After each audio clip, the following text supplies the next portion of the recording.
مجھے اس ڈریس میں پڑھنا الاؤڈ ہے تو ٹھیک ہے، ورنہ میں لات مارتی ہوں ایسی ڈگری کو، ایسی دنیا کی چیزوں کو۔ پردہ ایک ایسی چیز ہے جو ہندو کلچر میں بھی بہت فالو کیا جاتا ہے۔ ہم نے ہسٹری پڑھی ہے کہ جب رانیاں گھر سے باہر نکلتی تھی تو ان کو ڈولی میں پراپر لے کر کے جایا جاتا تھا، یہ ہم نے ہسٹری میں پڑھا ہے۔ تو پردہ ایسا نہیں کہ یہ صرف ہمارے دھرم کا فریضہ ہے، اگر ہم اس پر عمل کر رہے ہیں تو یہ بالکل ایسا نہیں ہونا چاہیے کہ بار بار ہمارے حجابات پہ سوال اٹھے اور ہم سے یہ کہا جائے کہ تم حجاب اتارو تب تمہیں کلاس کرنا الاؤڈ کیا جائے گا یا تب تمہیں یونیورسٹی میں ایڈمیشن دی جائے گی۔ تو میں یہ کہنا چاہتی ہوں، میرے سب سے آگے پہلے میرا اسلام آتا ہے، اس کے بعد میری پڑھائی آتی ہے۔ اگر میری پڑھائی کو یہ سمجھ کر کے کہا جا رہا ہے کہ اگر ایسا ہوگا تو یہ ہوگا، تو ہرگز نہیں۔ بس مجھے یہ کہنا ہے کہ جو بار بار ہمارے پردے پر سوال کیا جا رہا ہے اسے بند کرے، اور ایسا بند کرے کہ مسلمان قوم کی عورتوں کو باعزت پردے سے ہر جگہ پڑھنے کی اجازت ملے، ہر یونیورسٹی ہائر ایجوکیشن میں پڑھنے کی اجازت ملے۔ حال ہی میں جو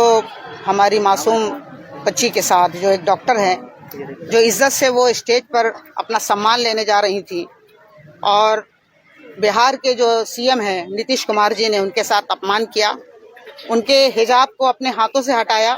اور بلکہ ان کے پورے کمیٹی کے لوگوں نے کیا، یہ بہت اچھا کیا۔ تو آپ سمجھ سکتے ہیں کہ کوئی بھی دھرم ہو، چاہے وہ مسلم ہو، ہندو ہو، سکھ ہو، عیسائی ہو، یہ پردہ اس کے لیے ایک بہت ہی بڑا پاورفل ہوتا ہے کہ وہ اپنے جو ہے لباس کا اور اپنے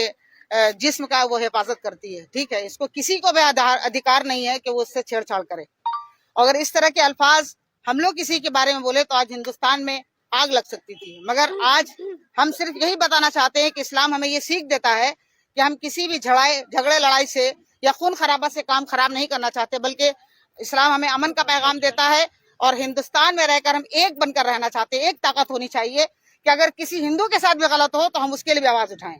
اگر کسی سکھ کے ساتھ بھی غلط ہو تو ہم اس کے لیے آواز اٹھائیں، کیونکہ ہم سب ہندوستان میں ایک ساتھ مل کر رہتے ہیں، اور سرکار کو خصوصیت کے ساتھ تعلیم کی طرف دھیان دینا چاہیے، ہاسپٹل کی طرف دھیان دینا چاہیے، اچھی سوسائٹی میں جہاں پر غریب جن کو بھوک سے مر رہے ہیں، کمبل نہیں ہے، جن کو گھر نہیں ہے، اس کی طرف توجہ دینا چاہیے۔ تو سرکار ہمیشہ ہمیں الجھاتے رہتی ہے، کبھی طلاق کے نام پر، کبھی پردے کے نام پر، کبھی لباس کے نام پر، تاکہ ہم الجھے رہیں اور وہ اپنے منمانی کرتے رہیں۔ تو یہ کبھی نہیں ہو سکتا۔ اگر یہ نہیں رکے گا تو ہندوستان کی ساری عورتیں سڑک پر آئیں گی، اور عورت اگر اب ٹھان لیتی کچھ بھی کر سکتی ہے۔ اس لیے ہمیں چاہیے کہ انصاف چاہیے، اور نتیش کمار معافی مانگے، یہ کوئی بہت بڑی بات نہیں ہے معافی مانگنا۔ معافی مانگنے سے ہی انسان نہیں سدھر جاتا ہے، وہ عمل کر کے دکھائیں کہ وہ ہمارا سپورٹ کرتے۔ وہ سی ایم ہے، وہ ہم نہیں چاہتے کہ ہم ان کا اپمان کریں، مگر وہ ہمارا اپمان کرتے رہتے ہیں۔ اس لیے ہم چاہتے ہیں پورے دیش کے جتنے بھی بڑے لوگ ہیں ان سے ہم بہت ادب کے ساتھ یہ پیغام پہنچانا چاہتے ہیں کہ وہ عورتوں کی عزت کرے، عورتوں کو سمان دے، وہ چاہے وہ کسی دھرم کی ہو۔